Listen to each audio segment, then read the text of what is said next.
अस्सलाम वालेकुम स्टूडेंट्स, कैसे हैं आप लोग। एंजॉय कर रहे होंगे, संडे एंजॉय किया होगा आपने। अब संडे के बाद दोबारा आपने फ़्रेश होना है और फ्रेश होते ही हमारा जो टॉपिक है वो आज आपने स्टार्ट करना है पेरिफेरल नर्वस सिस्टम। तो टॉपिक स्टार्ट बाद में करेंगे, पहले आप ना ज़रा पेरिफेरल का मतलब समझ लें। पेरिफेरल कहते हैं साइडों को, किनारों को। जो नर्वस सिस्टम साइडों पे है, किनारों पे है, उस नर्वस सिस्टम को पेरिफेरल नर्वस सिस्टम कहते हैं। ये नर्वस सिस्टम हमारे बॉडी पार्ट्स को कनेक्ट करता है। अगर मैं इसकी डेफिनेशन लिखूं, it connects body parts with central nervous system. Central nervous system में दो चीज़ें आती हैं, ब्रेन और स्पाइनल कॉर्ड। ब्रेन और स्पाइनल कॉर्ड के साथ हमारी पूरी बॉडी मुंसलिक होती है, कनेक्ट होती है। जिसके ज़रिए होती है उसको हम कहते हैं पीएनएस। इसमें है क्या, it is composed of nerves and ganglia. मैंने लास्ट टाइम आपको एक कमेंट करने के लिए दिया था कि nerve is the cluster of axons, यानी न्यूरॉन्स का जो एक्सन पार्ट है वो नर्व है, और जो न्यूरॉन की सेल बॉडीज़ का क्लस्टर होता है वो गैंग्लियन है। तो पीएनएस समझाने के लिए मैं छोटा सा आपके सामने डायग्रामेटिक फ्लो बताऊंगा ताकि आपको जल्दी से समझ आ जाए। If this is the brain, ये ब्रेन है हमारा। जहाँ पे बच्चों ब्रेन एंड होता है वहाँ से स्टार्ट होता है spinal cord. If this is brain, ये क्या होगा बच्चों, स्पाइनल कॉर्ड। ये हमारा सेंट्रल नर्वस सिस्टम है। ये सेंट्रल नर्वस सिस्टम आसपास के बॉडी पार्ट्स के साथ कनेक्ट होता है। जिस सिस्टम के ज़रिए कनेक्ट होता है उस सिस्टम का नाम है पीएनएस। मसलन एक नर्व है जो ब्रेन से निकल रही है, एक और नर्व है ब्रेन से निकल रही है, एक और नर्व है जो स्पाइनल कॉर्ड से निकल रही है, स्पाइनल कॉर्ड से निकल रही है, स्पाइनल कॉर्ड से निकल रही है, स्पाइनल कॉर्ड से निकल रही है। ये नर्व स्पाइनल कॉर्ड से निकल रही हैं। ये नर्व जाती कहाँ पे हैं, ये नर्व किसी न किसी बॉडी पार्ट तक चली जाती हैं। ये नर्व किसी न किसी बॉडी पार्ट तक चली जाती हैं। ये नर्व फिर उस बॉडी पार्ट को रिलेट करती हैं, किसके साथ कनेक्ट करती हैं, ब्रेन या स्पाइनल कॉर्ड के साथ। मसलन मैं यहाँ से एक नर्व लेके जा रहा हूँ।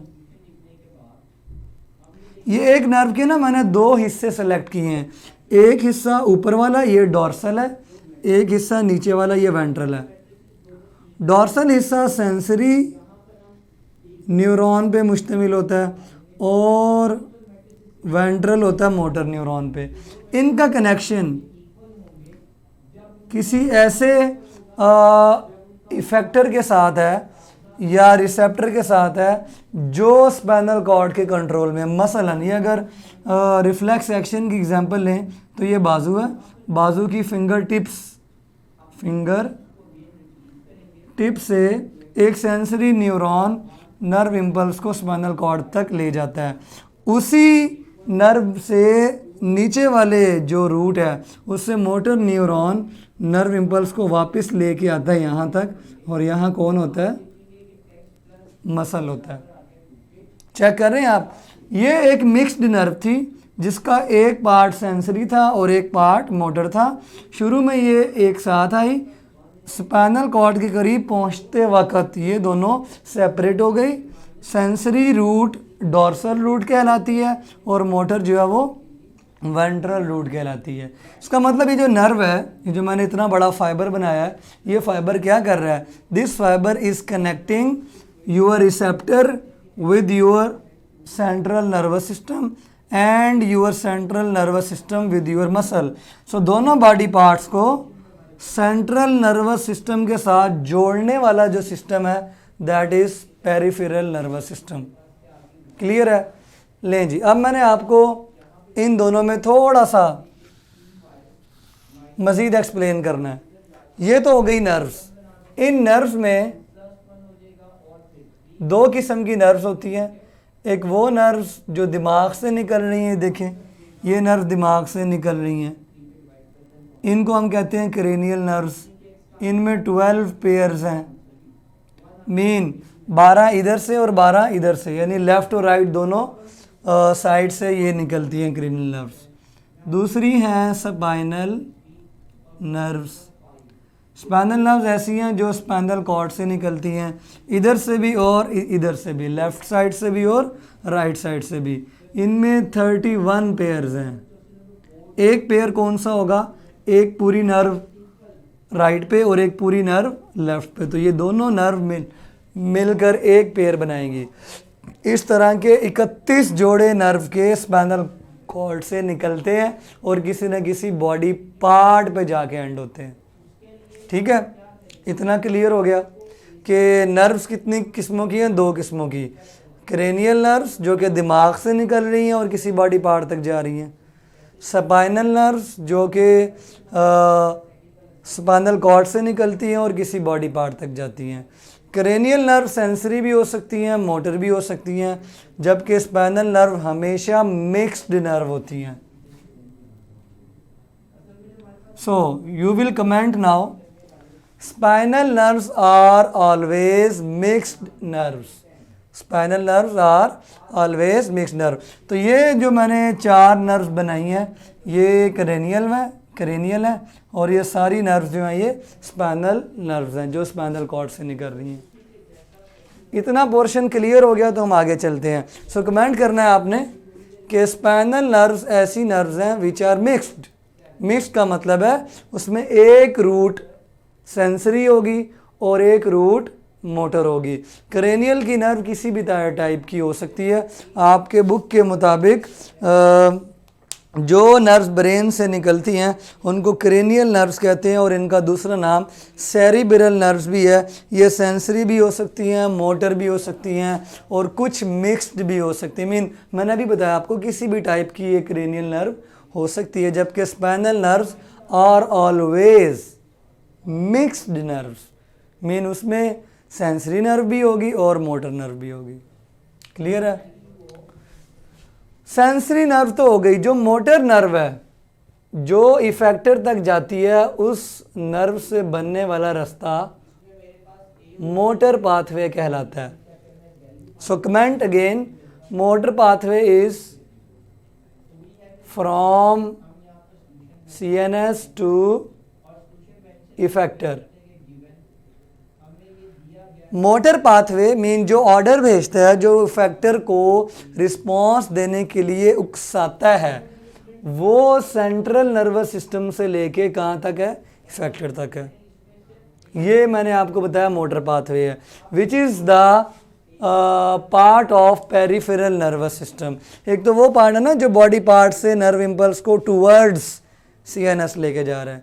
ये वो पार्ट है जो बॉडी पार्ट्स तक नर्व इम्पल्स लेके आ रहा है from central nervous system.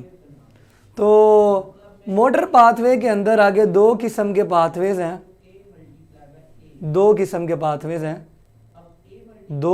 Pathways हैं, काइंड्स कह लें या टाइप्स कह लें। पहला है जी सोमैटिक नर्वस सिस्टम और दूसरा है ऑटोनोमिक नर्वस सिस्टम।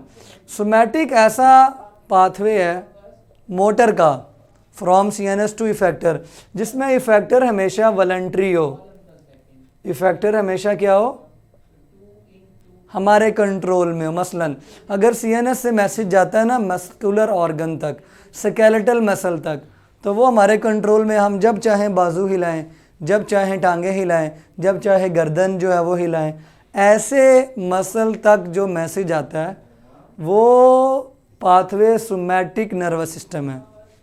और अगर मैसेज या नर्व इम्पल्स ऐसे ऑर्गन तक आए जो हमारे कंट्रोल में ना हो, उसको हम कहते हैं इनवॉलेंटरी, यानी कि हमारे कंट्रोल में नहीं है। डाइजेस्टिव सिस्टम का जो हिस्सा है उसमें स्टमक के मसल खुद ब खुद कॉन्ट्रैक्ट होते हैं, रेस्पिरेटरी सिस्टम खुद ब खुद चल रहा है, दिल खुद ब खुद धड़कता है। ऐसे इफेक्टर्स जिनका रिस्पॉन्स ऑटोमेटिक है, ऐसे मसल तक अगर नर्व इम्पल्स आती है, इफेक्टर तक नर्व इम्पल्स आती है, तो वो होगा ऑटोनोमिक। ऑटोनोमिक में आगे मज़ीद दो रास्ते हैं, एक है सिंपैथेटिक और दूसरा है पैरासिम्पैथेटिक। ध्यान से बात समझनी है आपने, मुश्किल बिल्कुल भी नहीं है। अगर मैं यहाँ से आपको समझाऊं, ये स्पाइनल कॉर्ड का मिडल पोर्शन है। मिडल पोर्शन आमतौर पर थोरेसिक होता है। जिस तरह वर्टिब्रल कॉलम के 4 हिस्से हैं ना, सर्विकल, उसके बाद थोरेसिक, फिर लंबर और फिर पेल्विक। जो थोरेसिक और लंबर पोर्शन है ये मिडल पोर्शन में आते हैं। मिडल पार्ट से अगर कोई नर्व निकलती है, कहाँ तक जा रही है, ये इफेक्टर तक, तो ऐसे नर्वस सिस्टम को हम सिंपैथेटिक नर्वस सिस्टम कहते हैं। इसमें 2 न्यूरॉन्स और 1 गैंग्लियन इन्वॉल्व होता है। मैं लिख रहा हूँ, sympathetic nervous system involves 2 nerves या 2 न्यूरॉन्स एंड 1 गैंग्लिया। ध्यान से आपने बात समझनी है। ये एक फाइबर निकला है कहाँ से, स्पाइनल कॉर्ड से, ठीक है। ये दूसरा फाइबर निकला है कहाँ से, स्पाइनल कॉर्ड से। ये तीसरा फाइबर निकला है कहाँ से, स्पाइनल कॉर्ड से। यहाँ पे इनकी सेल बॉडीज गुच्छा बना देती हैं। सेल बॉडीज के गुच्छे को हम क्या कहते हैं, गैंग्लिया कहते हैं, ये गैंग्लियन कहते हैं। इसके बाद यहाँ से न्यूरॉन नंबर 2, ये न्यूरॉन नंबर 1 है, या नर्व नंबर 1 जो कहाँ तक गया है, गैंग्लियन तक। फिर न्यूरॉन नंबर 2 इन्हीं का फर्दर कहाँ तक जाता है, इफेक्टर तक। इफेक्टर यहाँ पे कौन हो सकता है, यहाँ पे इफेक्टर हो सकता है आपका गट हो सकती है। गट मीन आपका डाइजेस्टिव ट्रैक हो सकता है आपका। उसके जो अलावा वॉलंटरी जो भी हैं, मीन जो हमारे कंट्रोल में नहीं है, वहाँ तक ये जा सकता है। रेस्पिरेशन में यहाँ लंग्स आ सकते हैं, हार्ट आ सकता है। ये वो एग्जांपल मैंने लिखी हैं जो हमारे कंट्रोल में नहीं है। तो यहाँ पे nerve number 1 which start from the spinal cord, the middle portion of spinal cord ends in ganglia. Ganglia से न्यूरॉन नंबर 2 या नर्व नंबर 2 स्टार्ट होता है और ये एंड होता है इफेक्टर तक। इफेक्टर कौन हो सकता है, जो हमारे कंट्रोल में नहीं है। गट के जो भी इफेक्टर है वो हमारे कंट्रोल में नहीं है, लंग्स कंट्रोल में नहीं है, हार्ट कंट्रोल में नहीं है। तो ऐसे सिंपैथेटिक नर्वस सिस्टम को हम कहते हैं, ऐसे पाथवे को हम कहते हैं सिंपैथेटिक नर्वस सिस्टम। ये करता क्या है, जब नर्व इम्पल्स इस रास्ते से गट तक, लंग्स तक या हार्ट तक पहुंचती है, तो याद रखें ये एमरजेंसी के लिए तैयार करवाता है।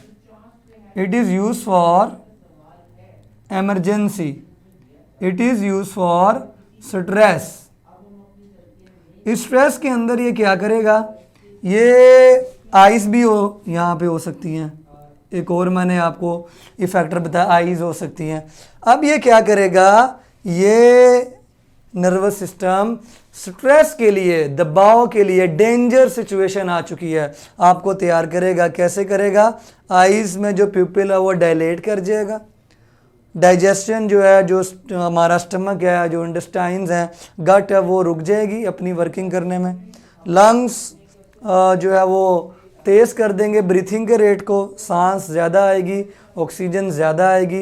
एमरजेंसी सिचुएशन में एनर्जी ज़्यादा प्रोड्यूस करनी है, हार्ट बीट तेज़ होगी ताकि स्ट्रेस कंडीशन से निजात पाई जा सके।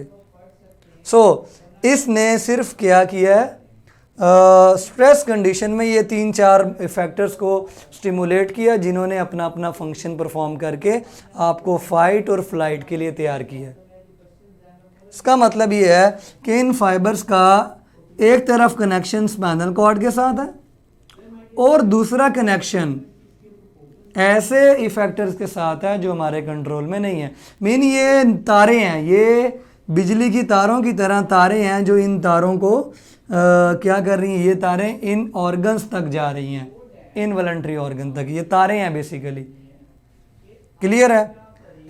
इसके अलावा अगर हमारे पास इमरजेंसी सिचुएशन ख़त्म हो जाए, डेंजर ख़त्म हो जाए, किसी ने शेर को देख लिया था तो उसका अचानक हार्ट रेट तेज़ हो गया, ब्रीथिंग रेट तेज़ हो गया, उसके डाइजेशन को रोक दिया गया, प्यूपिल डायलेट हो गया, अब शेर चला गया है, डेंजर सिचुएशन ख़त्म हो गई है। अब क्या होगा? अब ये नॉर्मल कंडीशन में वापस आएगा। नॉर्मल कंडीशन में वापस लाने वाले जो फाइबर्स हैं वो स्पाइनल कॉर्ड के किनारे टर्मिनल पोर्शन से निकलेंगे, टर्मिनल पोर्शन से, आखिरी पोर्शन से, सैक्रल पार्ट जो होता है, पेल्विक पार्ट, पेल्विक रीजन से निकलेंगी। और इनका भी वही हिसाब है, 2 नर्व्स होंगे और एक गैंग्लिया होगा। लेकिन यहाँ पे जो न्यूरॉन नंबर 1 या नर्व नंबर 1 होगा वो जिस गैंग्लियन में एंड होगा और गैंग्लियन से फिर दोबारा फाइबर निकलेंगे और वो उन्हीं ऑर्गन में दोबारा जाएंगे, आई में, गट में, लंग्स में और हार्ट में। आई के पीपल डायलेट हुए हैं इमरजेंसी में, गट रुकी हुई है वर्किंग करने में, लंग्स ने रफ्तार तेज़ की हुई है, हार्ट ने रफ्तार तेज़ की हुई है। अब क्या हो रहा है, ध्यान से बात समझें। ये जो फाइबर है इनकी तारें भी इन ऑर्गन्स के साथ जुड़ी हुई हैं, लेकिन ये क्या करती हैं, ये तारें इनमें से जो पहला नर्व है वो लंबा होता है, फिर गैंग्लियन आता है और दूसरे नर्व छोटे होते हैं, दूसरे न्यूरॉन छोटे होते हैं। लेकिन ये न्यूरॉन्स जो हैं, नर्व्स जो हैं, ये एंड वाले पोर्शन से निकल रही हैं और इनका कनेक्शन भी उन्हीं इफेक्टर के साथ है जो पहले इमरजेंसी में रेडी हुए। ये दोबारा उसको नॉर्मल करेगा। आइज़ का प्यूपिल डायलेट हो गया था, दोबारा अपनी जगह पे आएगा। गट ने डाइजेशन रोक दी थी, दोबारा शुरू हो जाएगी। लंग्स ने ब्रीथिंग का रेट, सांस का रेट बहुत तेज़ कर दिया था। कभी देखा ना, जब शेर नज़र आता है या कोई डेंजर सिचुएशन नज़र आती है तो इंसान का सांस जो है वो चढ़ जाता है, बहुत तेज़ सांस लेना शुरू हो जाता है, हार्ट बीट का रेट भी बहुत तेज़ हुआ होता है। तो ये जो एंड से तारे निकल रही हैं, फाइबर्स निकल रहे हैं, ये इन सारी सिचुएशंस को दोबारा से नॉर्मल करेंगे। क्या करेंगे बच्चों? नॉर्मल करेंगे। आइज़ दोबारा से वापस अपनी जगह पे आ जाएंगी, गट दोबारा से वर्किंग शुरू कर देगा, लंग्स की जो ब्रीथिंग की रफ्तार थी वो वापस नॉर्मल हो जाएगी, हार्ट का जो रेट था, दिल की धड़कने का जो रेट था, वो वापस अपने नॉर्मल लेवल पर आ जाएगा। इसका मतलब इन इफेक्टर्स के साथ दोनों सिस्टम्स की तारें जुड़ी हुई हैं। It is for normal condition. ये उन इफेक्टर्स में दोबारा नॉर्मल कंडीशंस को ले आएगा। इसके अंदर वेगस नर्व की एग्जांपल भी लिखी हुई है। वेगस नर्व जो है ये डाइजेस्टिव ट्रैक को इम्पल्सिस पहुंचाती है। तो एक इफेक्टर के साथ सिंपैथेटिक की भी तारें जुड़ी हुई हैं और पैरासिम्पैथेटिक की भी जुड़ी हुई हैं। जब स्ट्रेस कंडीशन आती है तो सिंपैथेटिक नर्वस सिस्टम वाली तारों से मैसेज आता है कि आप रेडी हो जाएं, फाइट या फ्लाइट की कंडीशन आ चुकी है। और जब नॉर्मल कंडीशंस आ जाती हैं तो पैरासिम्पैथेटिक से जो तारें आ रही हैं वहाँ से इम्पल्स आती है कि अब सारा कुछ नॉर्मल हो गया, आप भी अपने अपने फंक्शन को क्या कर दो, नॉर्मल। सो टॉपिक बड़ा मज़ेदार था। कोई क्वेश्चन आपने करना है तो आप जल्दी से कर सकते हैं, और जो मैंने कमेंट दिए थे वो आपने जो है वो लाजमी करने हैं। इस वक्त जो आपने कमेंट करना है वो ये करना है कि इनवॉलंटरी में 2 टाइप्स हैं, या ऑटोनोमिक की ऑटोनॉमिक नर्वस सिस्टम की दो टाइप्स हैं, सिंपैथेटिक और पैरासिम्पैथेटिक। इसको सिंपैथेटिक भी कह सकते हैं, सिंपैथेटिक भी कह सकते हैं। सो ये एसोसिएटेड होता है नॉर्मल कंडीशन से, या आपकी बुक के मुताबिक it is associated with relaxed state. यानी जब इंसान नॉर्मल कंडीशन में है, आराम से बैठा हुआ है, चाय पी रहा है, गाना गा रहा है, पढ़ रहा है बैठ के, उस वक़्त उसकी कौन सी तारें मैसेज लेके आ रही होती हैं, जो पैरासिम्पैथेटिक वाली हैं। एकदम मूवी देखते हुए अब्बू जी आ गए, तो उनके डर से अचानक जो एमरजेंसी सिचुएशन स्टिमुलेट होती है, उस वक्त नर्व इम्पल्स जो आती है वो सिंपैथेटिक नर्वस सिस्टम के फाइबर से, उनकी तारों से आ रही होती है। इसका मतलब दोनों की तारें आपके फैक्टर के साथ जुड़ी हुई हैं। सो क्वेश्चन पूछें अपने कमेंट में, मैं आप पे कमेंट्स जो हैं वो रीड करने लगा हूँ। आपके तमाम रेलेवेंट क्वेश्चंस का आंसर इंशाल्लाह मैं दूंगा। डायग्राम बना लें, आपको ये मज़ेदार सी डायग्राम मैंने बना के दी है। ब्रेन से निकलने वाली नर्व स्पाइनल नर्व नहीं है, क्रेनियल है या सेरिब्रल है। 12 पेयर्स हैं। पेयर पता क्यों कहा हुआ है? एक राइट पोर्शन में जाती है और एक लेफ़्ट। जिस तरह 2 बाजू हैं, 2 टांगे हैं, 2 लंग्स हैं, 2 किडनीज़ हैं, इस तरह ये पेयर्स हैं। तो इनके तरफ आने वाली नर्व्स भी पेयर की फॉर्म में आती है। क्यों जी? सो क्वेश्चन करें जल्दी से, ताकि मैं उनका आपको आंसर दे सकूं। हरी अप स्टूडेंट, जो कमेंट का है वो लाजमी करें। Autonomic nervous system consist of sympathetic and parasympathetic nervous system. जल्दी से करें, शाबाश। जो पुराने कमेंट है वही मैं रीड करने जा रहा हूँ, ठीक है?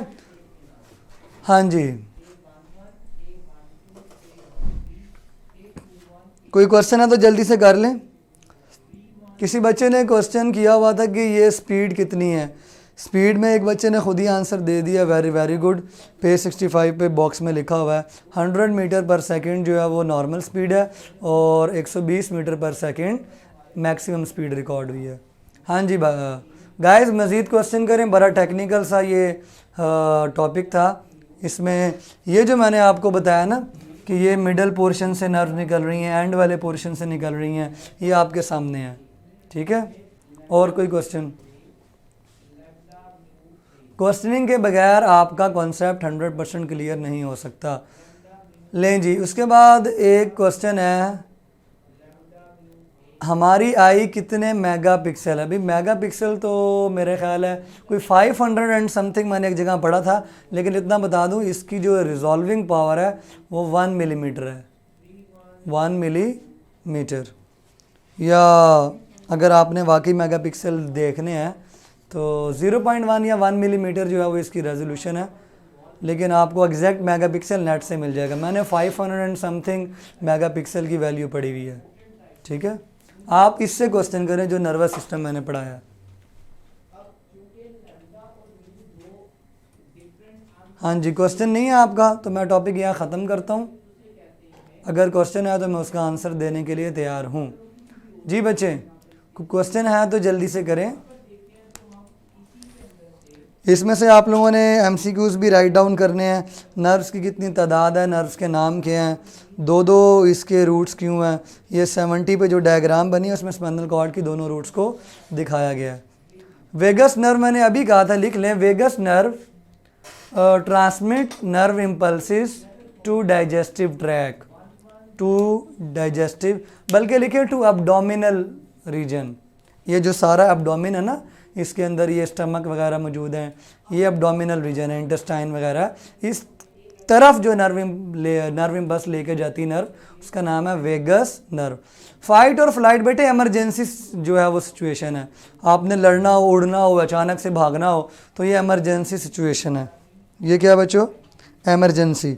स्ट्रेस भी इसको हम कहते हैं, ठीक है? इमरजेंसी भी कह सकते हैं और स्ट्रेस भी कह सकते हैं। तलहा ने कमेंट किया all clear so far sir, thank you. लिखा हुआ ये 9th की बुक में है, आई वाले टॉपिक में। बेटे वो 10th की बुक में आई वाला टॉपिक, मेरा नहीं ख्याल वहाँ पे मेगापिक्सल लिखे हुए हैं। मेगापिक्सल जो है वो नहीं लिखे होंगे, वो वैसे मुझे याद आ रहा था कि 500 समथिंग मेगापिक्सल हमारी आँख की जो है वो स्ट्रेंथ है। हाँ जी, क्वेश्चन नहीं है आपका तो मैं टॉपिक यहाँ पे वाइंड अप कर रहा हूँ। जल्दी से इस टॉपिक को रीड कर लें ताकि आपको क्लियर हो जाए। जो सेल बॉडीज़ है वो गुच्छा बनाती है यहाँ पे, तो ये गैंग्लियन बनता है। सो गैंग्लियन से पहले वाला भी एक फाइबर है और गैंग्लियन के बाद भी एक फाइबर है। बच्चे ने क्वेश्चन किया व्हाट इज़ जंक डीएनए। बड़े वो डीएनए जो किसी प्रोटीन को कोड नहीं करता उसको कहते हैं जंक डीएनए। जंक वैसे वेस्ट को कहते हैं लेकिन वो वेस्ट नहीं होता, उसको इसीलिए जंक कहते हैं बिकॉज वो किसी प्रोटीन को कोड नहीं करता। बेटे 2 न्यूरॉन का मतलब यह है कि एक न्यूरॉन गैंग्लियन से पहले यूज़ हो रहा है और एक न्यूरॉन गैंग्लियन के बाद यूज़ होता है। ठीक है, हाँ जी, और कोई क्वेश्चन?